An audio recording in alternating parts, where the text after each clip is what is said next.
Suatu hari, seorang pria sedang melaksanakan sholat di kamarnya. Ia baru saja memeluk Islam dan menjadi seorang mu'alaf. Namun, ujian segera datang menghampirinya. Suara sholatnya terdengar oleh ayahnya yang langsung datang ke kamar dan marah besar. Sang ayah yang keturunan Cina mengusirnya tanpa ragu, berkata, "Kau bukan anakku, jangan kembali, Muslim pergi." Dengan perasaan penuh emosi, sang ayah mengusir anaknya. Pemuda itu keluar dari rumah dengan langkah lemah. Ia tak tahu harus kemana, tetapi keputusannya untuk menjadi seorang Muslim sudah bulat. Keesokan harinya, ia muncul di kampus, membawa barang-barang bawaan. Teman-temannya yang melihatnya terkejut dan merasa kasihan. Mereka mendapati bahwa pemuda itu sudah tidur di lapangan basket kampus selama beberapa hari. Teman-temannya bertanya apa yang terjadi, dan ia menceritakan semuanya. Mendengar cerita itu, teman-temannya, terutama yang berkacamata, merasa empati. Temannya itu meyakinkan bahwa semua yang terjadi adalah ujian dan menawarkan untuk tinggal bersama tim mu'alaf. Pemuda itu menerima tawaran tersebut. Perlahan, ia mulai merasa nyaman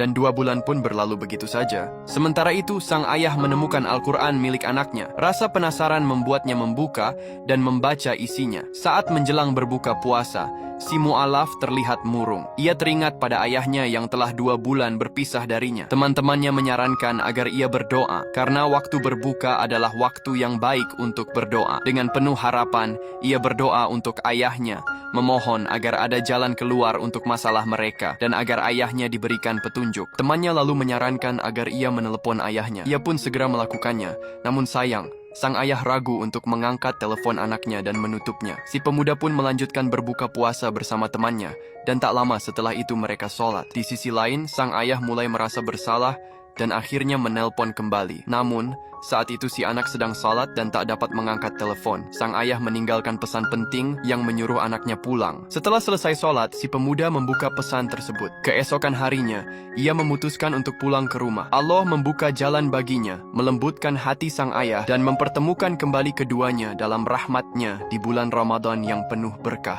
Pelajaran hidup dari cerita ini adalah bahwa setiap ujian dalam hidup, terutama saat menjalankan kebenaran, adalah bagian dari rencana Allah untuk menguatkan iman. Kesabaran, doa tulus, dan keikhlasan hati dapat melembutkan hati yang keras dan membawa kebaikan yang tak terduga. Allah selalu membuka jalan bagi hambanya yang berserah diri kepadanya.